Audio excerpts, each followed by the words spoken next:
नमस्कार। टुडे उत्तराखंड में आपका बहुत बहुत स्वागत है। मैं हूं गीतिका पांडे। हमारे प्यारे राज्य उत्तराखंड से जुड़ी हुई खबरों को जानने के लिए टुडे उत्तराखंड को सब्सक्राइब करें और उत्तराखंड के किस जिले से ये वीडियो देख रहे हैं कमेंट बॉक्स में हमें जरूर बताएं।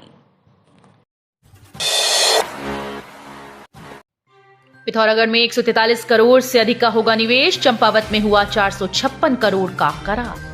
उत्तराखंड ग्लोबल इन्वेस्टर समिट 2023 में पिथौरागढ़ में 143.29 करोड़ का निवेश होगा। लगभग 61 इकाइयों को एमओयू वितरित किए गए। इन इकाइयों में 673 स्थानीय व्यक्तियों को रोजगार प्राप्त होगा। पिथौरागढ़ जिला उद्योग केंद्र की महाप्रबंधक कविता भगत ने इन्वेस्टर समिट के उद्देश्यों पर प्रकाश डाला। औली जाने वाले हो जाएं सावधान, सड़क पर पाले से बढ़ गई है फिसलन, घट सकती है दुर्घटना। उत्तराखंड में बर्फबारी से ठंड बढ़ती ही जा रही है। इसके साथ ही सड़कों पर फिसलन भी बढ़ गई। जहां एक और बर्फबारी से औली में पर्यटकों का हुजूम उमड़ने वाला है, तो वहीं यहां तैयारियां भी तेज हो गई। जोशीमठ औली मोटर मार्ग पर जमा पाला दुर्घटना का कारण बना हुआ है। कई पर्यटक वाहन पाले में फिसलकर दुर्घटनाग्रस्त होते बचे। जस्टिस धनंजय चतुर्वेदी निलंबन मामला 18 दिसंबर को होगी अगली सुनवाई। नैनीताल हाईकोर्ट ने चमोली के जिला और सत्र न्यायाधीश धनंजय चतुर्वेदी को निलंबित करने के मामले में दायर याचिका पर सुनवाई की। कोर्ट ने मामले की अगली सुनवाई के लिए 18 दिसंबर की तिथि नियत की। न्यायमूर्ति राकेश थपलियाल एवं पंकज पुरोहित की खंडपीठ के समक्ष मामले की सुनवाई हुई। धनंजय चतुर्वेदी ने अपने निलंबन आदेश को चुनौती दी। बता दें कि धनंजय चतुर्वेदी पर उनके पद के खिलाफ आचरण करने का आरोप है। प्रदेश में खुलेंगे 10 निजी विश्वविद्यालय, 3 नए मेडिकल कॉलेज, सभी सुविधाएं उपलब्ध कराएगी सरकार। उत्तराखंड में 10 नए निजी विश्वविद्यालय और 3 नए मेडिकल कॉलेज खुलेंगे। ये कहना है शिक्षा मंत्री डॉक्टर धन सिंह रावत का। उन्होंने ये बात वैश्विक निवेशक सम्मेलन में निवेशकों को संबोधित करते हुए कही। उन्होंने कहा कि नए स्कूल और विश्वविद्यालयों के लिए सरकार सभी बुनियादी सुविधाएं उपलब्ध कराएगी। सीएयू से क्रिकेट खेलने के लिए मूल निवास प्रमाण पत्र अनिवार्य, बाहरी राज्यों के खिलाड़ियों को झटका। Cricket association of Uttarakhand CAU की टीम से क्रिकेट खेलने वाले सभी खिलाड़ियों को अब मूल निवास प्रमाण पत्र दिखाना होगा।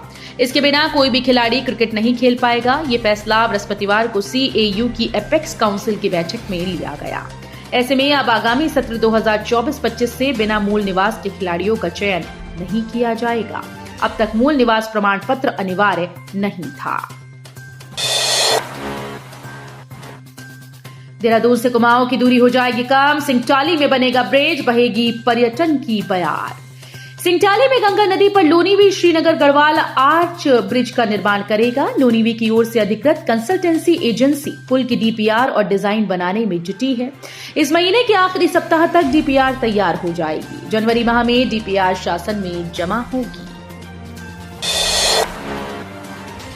अमित शाह बोले, उत्तराखंड ही एक स्थान जहां दैवीय शक्ति भी है और डेवलपमेंट भी। केंद्रीय गृह मंत्री अमित शाह शनिवार को उत्तराखंड वैश्विक निवेशक सम्मेलन के समापन समारोह में पहुंचे। इस दौरान शाह का जोरदार स्वागत किया गया। सीएम धामी ने पहाड़ी टोपी पहनाकर गृह मंत्री का स्वागत किया। इसके बाद गृह मंत्री मंच पर पहुंचे और बाबा केदार और बद्री को प्रणाम कर अपनी बात की शुरुआत की। उन्होंने समारोह के सफल आयोजन के लिए मुख्यमंत्री पुष्कर सिंह धामी को बधाई दी। कहा कि आज समारोह का समापन नहीं, शुभारंभ है।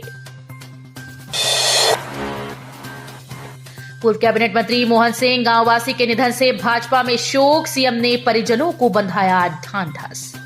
पूर्व कैबिनेट मंत्री मोहन सिंह रावत गांववासी के निधन से भाजपा में शोक की लहर है। मुख्यमंत्री पुष्कर सिंह धामी ने परिजनों को ढांढस बंधाया।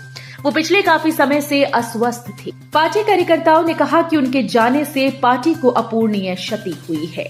शनिवार को मुख्यमंत्री पुष्कर सिंह धामी ने भाजपा कार्यालय पहुंचकर पूर्व कैबिनेट मंत्री और वरिष्ठ भाजपा नेता मोहन सिंह रावत गांववासी के पार्थिव शरीर पर पुष्प अर्पित कर भावपूर्ण श्रद्धांजलि दी। महिला को खा गया तेंदुआ, खेत में घास काट रही थी पुष्पा, तभी आदमखोर से हुआ सामना, ऐसी हालत में मिली लाश। भीमताल ब्लॉक की ग्राम पंचायत पिंदरों के तोक डोब गांव में शनिवार की शाम 4:30 बजे खेत के पास घास काट रही महिला पर तेंदुए ने हमला कर दिया। तेंदुए के हमले से महिला की मौत हो गई। महिला की मौत के बाद से ग्रामीणों में वन विभाग के खिलाफ आक्रोश है, साथ ही ग्रामीणों में भय का माहौल है। बता दें कि 2 दिन पहले ही ग्राम पंचायत मलुआताल के टोक कसाइल गांव में भी तेंदुए ने हमला कर एक महिला को मौत के घाट उतार दिया था। क्षेत्र पंचायत सदस्य यशपाल आर्य ने बताया कि शनिवार शाम 4:30 बजे पुष्पा देवी पत्नी भुवन चंद्र अपने घर से थोड़ा आगे खेत से चारा काट रही थी, तभी अचानक तेंदुए ने महिला पर हमला कर उसे मार दिया। स्थानीय पंजीकरण के बिना दूसरे राज्यों में रजिस्ट्रेशन कराने पर लगेगा जुर्माना, आदेश जारी।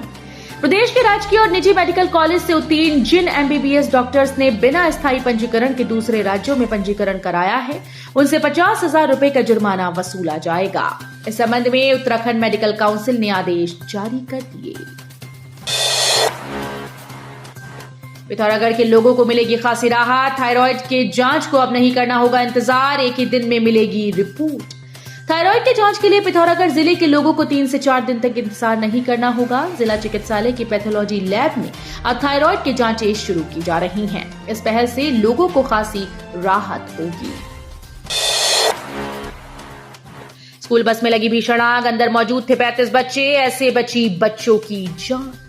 नैनीताल जिले के लालकुआं क्षेत्र के मोटा हल्दू के पास सैमफोर्ड स्कूल की बस में अचानक आग लग गई। बस में आग लगने से बच्चे चीखने चिल्लाने लगे। गनीमत रही कि सही समय पर बच्चों को स्कूल बस से बाहर निकाल लिया गया।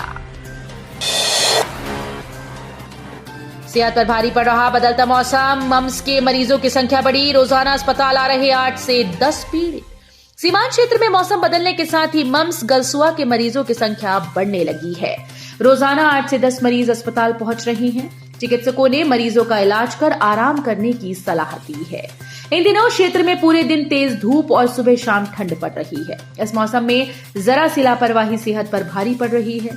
नतीजतन उपजिला चिकित्सालय में वायरल व अन्य परेशानी से जूझ रहे मरीज इलाज कराने आ रहे हैं। नैनीताल की माल रोड में भूस्खलन, जीएम ने लोक निर्माण विभाग को ट्रीटमेंट करने के दिए निर्देश। नैनीताल की अपर मॉल रोड पर शुक्रवार की सुबह ग्रैंड होटल से सामने टूटकर लोअर माल रोड में जा गिरी। संयोग से उस समय लोअर माल रोड से कोई नहीं जा रहा था, जिससे हादसा टल गया। लोअर व अपर माल रोड यातायात के लिए सुचारू बनी हुई है। जिलाधिकारी वंदना के मामले का त्वरित संज्ञान लेने के बाद लोनीवी ने ट्रीटमेंट शुरू कर दिया है। आधे दाम पर वाहन दिलवाने का झांसा देकर 30 लाख की ठगी, 3 जालसाजों के खिलाफ मुकदमा दर्ज। सरकारी योजना का लाभ दिला, आधे दाम पर वाहन दिलवाने का झांसा देकर जालसाजों ने 30 लाख ठग लिए। वाहन न मिलने पर जब पैसे वापस मांगे तो झूठे मुकदमे में फंसाकर उसे जेल भिजवाने की धमकी दी। तो ये थी हमारे प्यारे राज्य उत्तराखंड से जुड़ी हुई कुछ खास और अहम खबरें। इसी तरह की लेटेस्ट अपडेट पाने के लिए अभी सब्सक्राइब करें टुडे उत्तराखंड चैनल को। धन्यवाद।